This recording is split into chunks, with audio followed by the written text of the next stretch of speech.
In this video, we will look at retinitis pigmentosa from what we call the clinical point of view.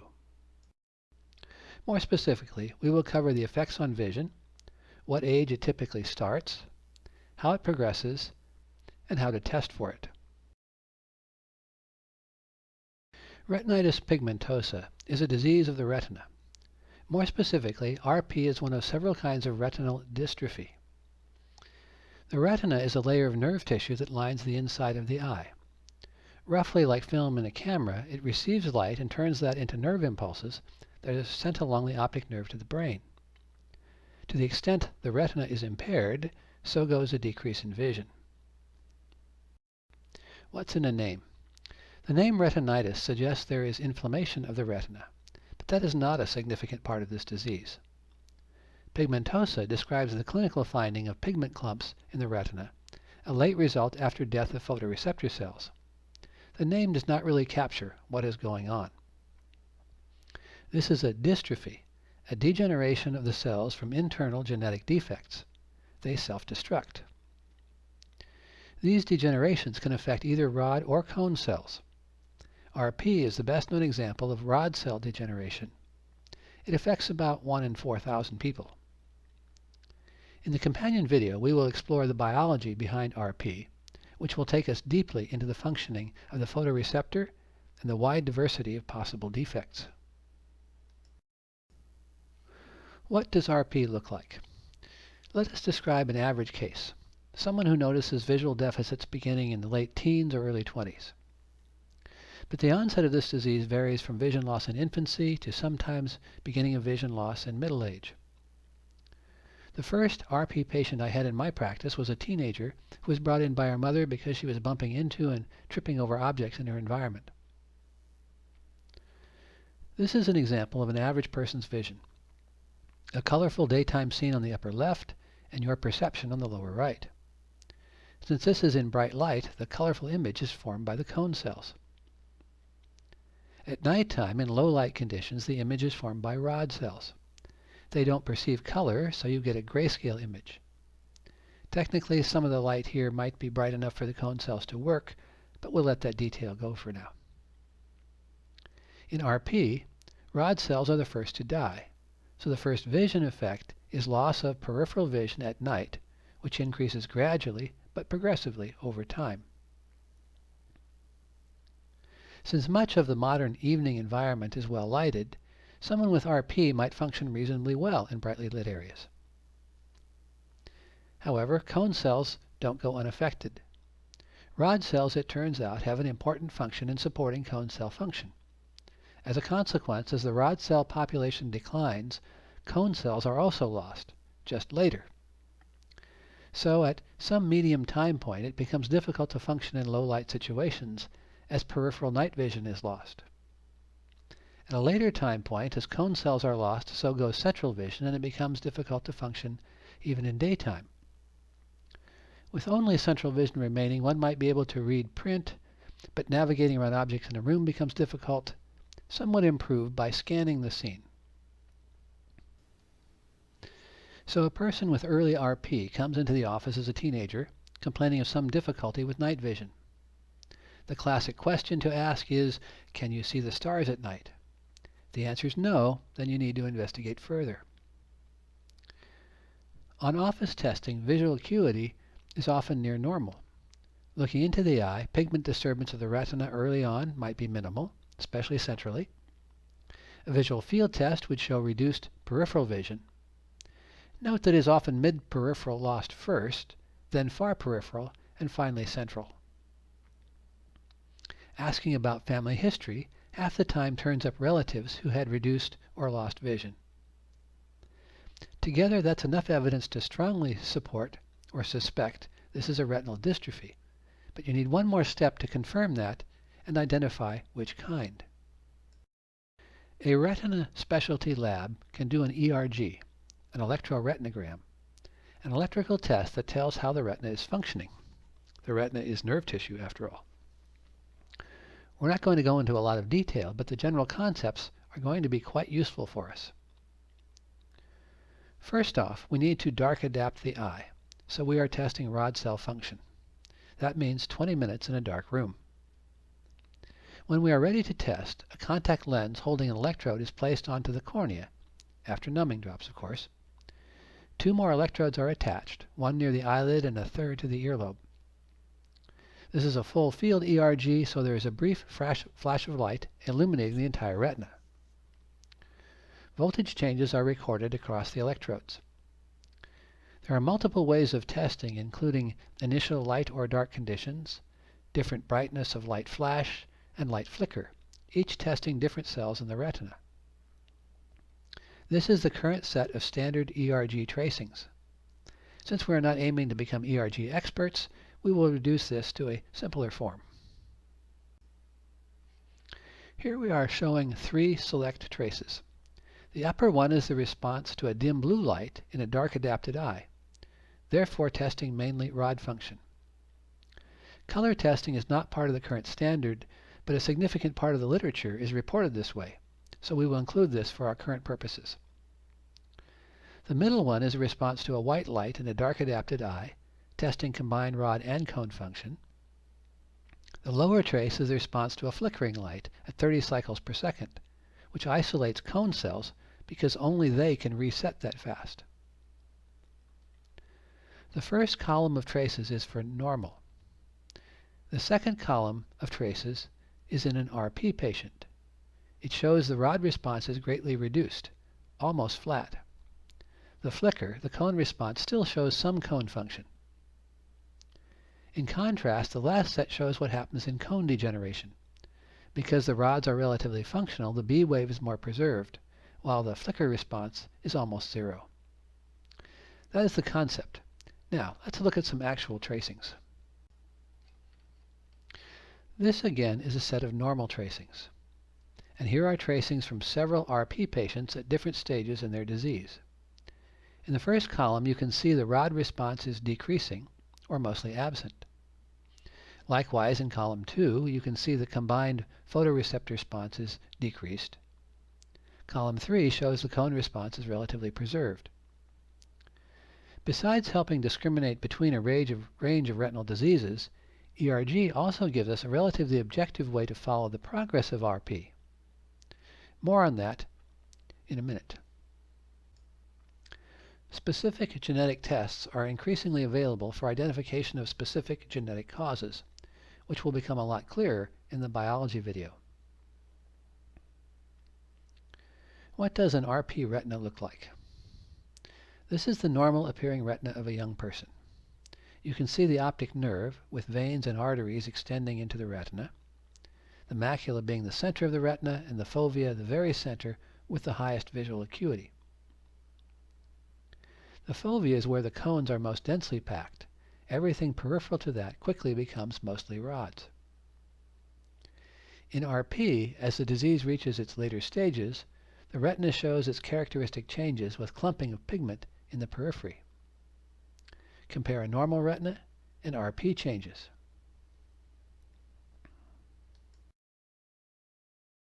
Reduced vision can show up in either of 2 ways.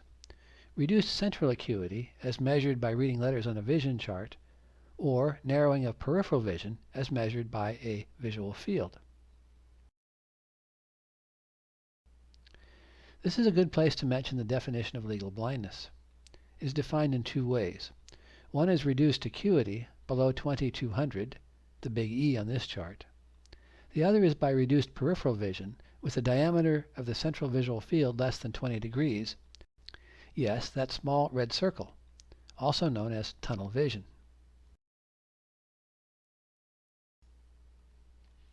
In medicine, the way a disease progresses, if untreated, is called its natural history. It includes onset, rate of progress, and eventual outcome. What does the natural history of RP look like? In the beginning, we mentioned the age of onset varies considerably. But exact age of onset is hard to capture because people are highly variable in when they report symptoms. When did you first notice night blindness is hard to reliably pin down. The best available measure is the age at diagnosis.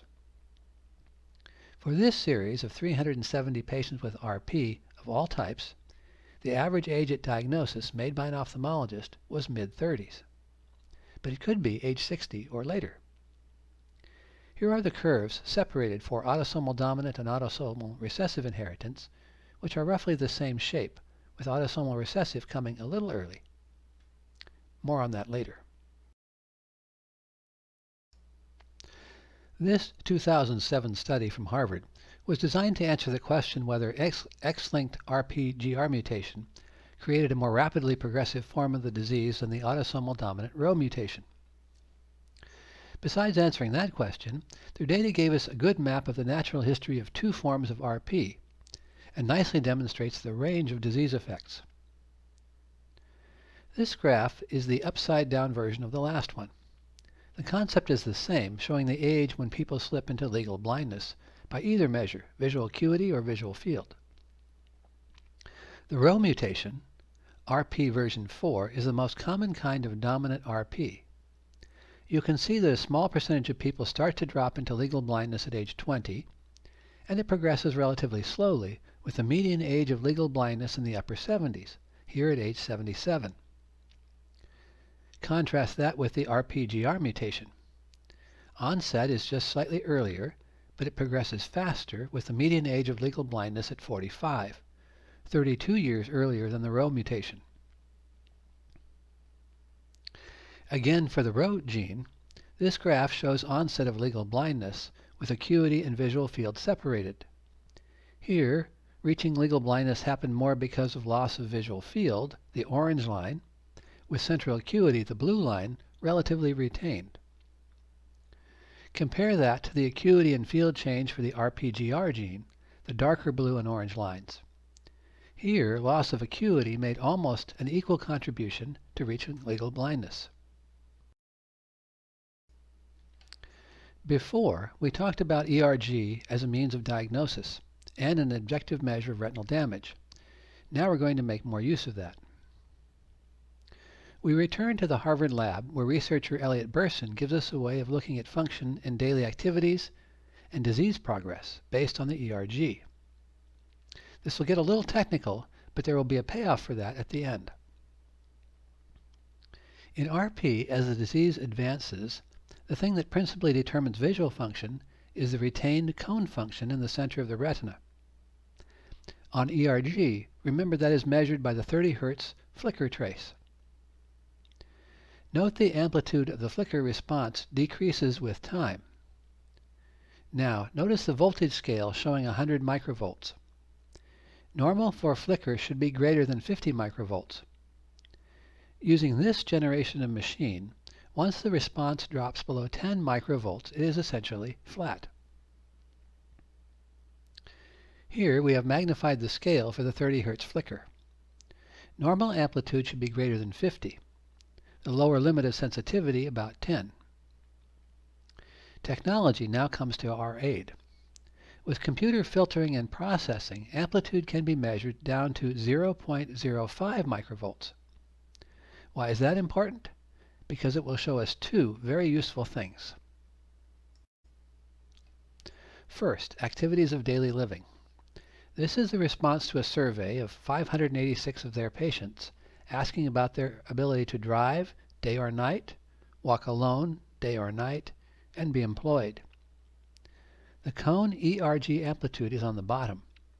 Percent of people able to do an activity is on the left. The author observes that function is at a relatively high level with cone response around 5 microvolts or higher. As it drops to 0.34 microvolts and below, activities are significantly reduced. And a level of 0.05 microvolts equates to virtual blindness. The other interesting result is progress over time. The rate of decline of the cone ERG was similar among RP types. The rate is exponential, which means that when you graph it as a logarithm, it becomes a straight line. That relation creates a tool that can be used to estimate approximate course of the disease for an individual patient. Average arrival at 3.5 microvolts occurs just after age 30, considered as dropping into significantly reduced visual function, though not zero. Now the reason for the effort in ERG should be becoming clear. Consider the following example. To make this real, Burson relates the story of a 27-year-old woman who came to their lab for a second opinion.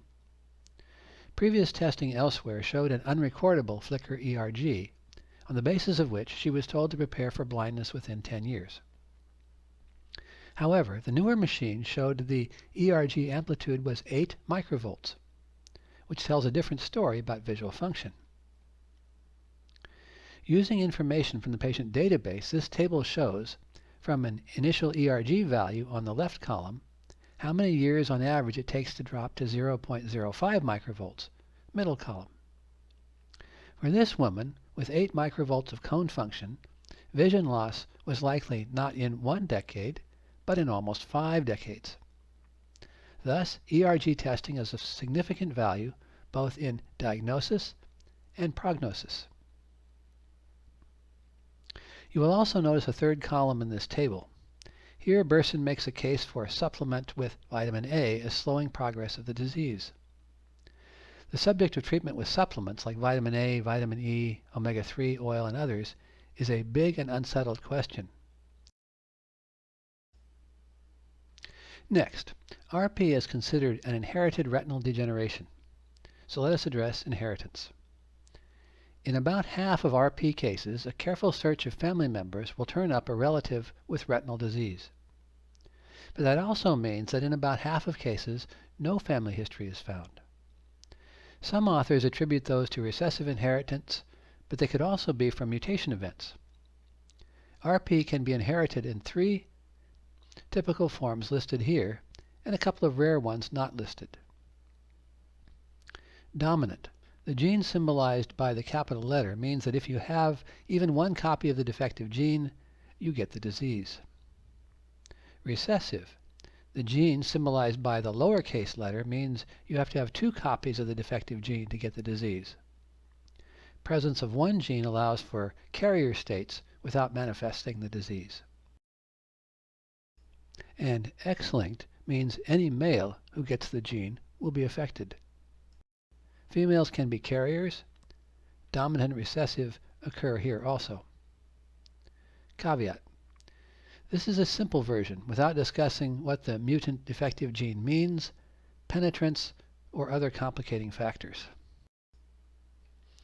Next, most of the time the retinal degeneration occurs by itself.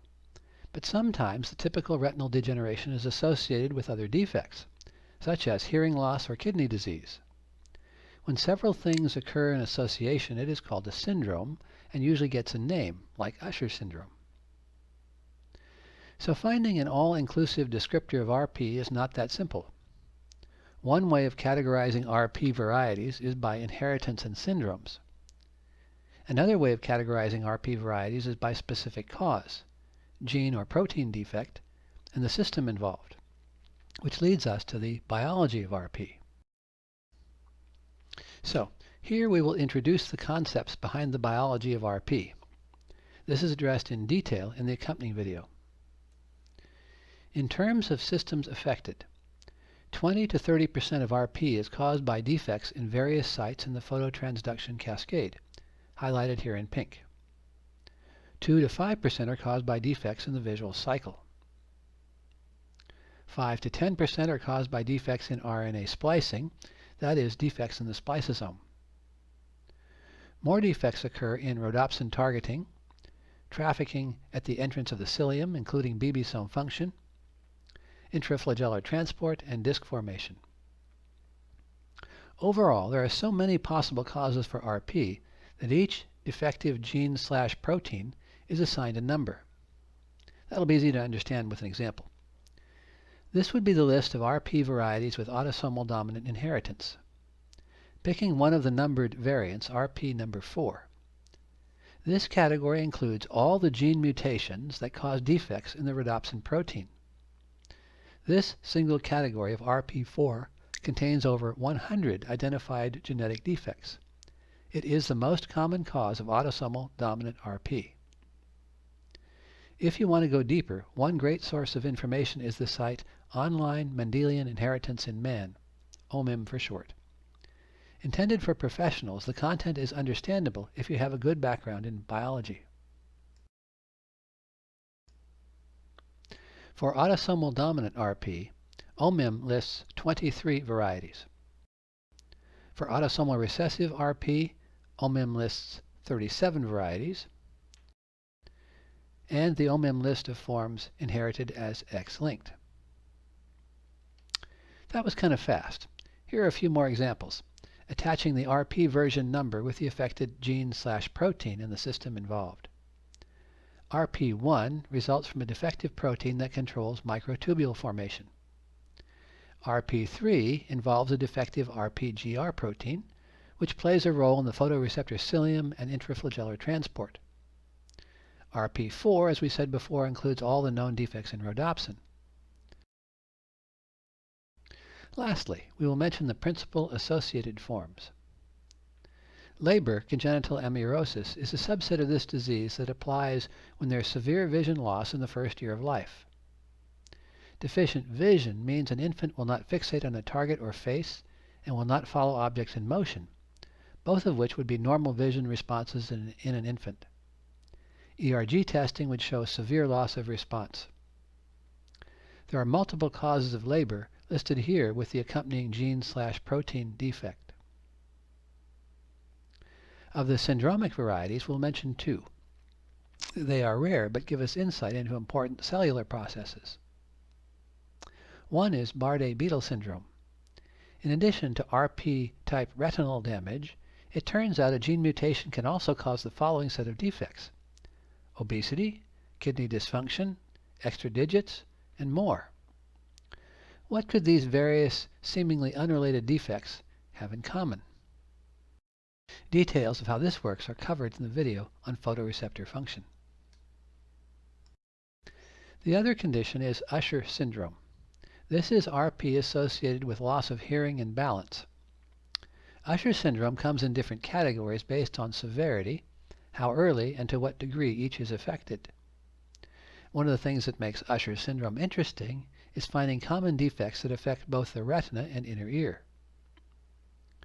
These are the genes currently known to be associated with the Usher syndromes. This would be the natural place to talk about treatment. However, it's too big a subject to cover in detail in this video. In general, treatment strategies fall into these categories. In the companion video on the biology of RP, we go over the wide range of causes, including defects in phototransduction, the visual cycle, intraflagellar transport, and photoreceptor structure. Treatment strategy addressing an individual defect proceeds one cause at a time. I've included several citations on this strategy in the reference section. Then there is the strategy of vitamin supplements. Unfortunately, that subject has little consensus. This is a 2013 Cochrane review for vitamin A and/or DHA supplement. I have citations of a couple more articles in the reference section. There is an artificial retina. Several of these devices are in development. They are intended for people who have essentially total loss of vision from RP. This is covered in a previous video. Lastly, work is going forward on stem cell transplants, but it is currently at a relatively early stage.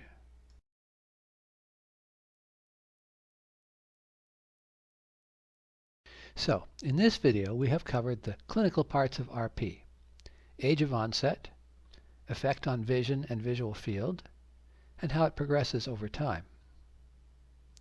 We spent time looking at ERG testing because it tells us several useful things as a measure of function and predicting progress.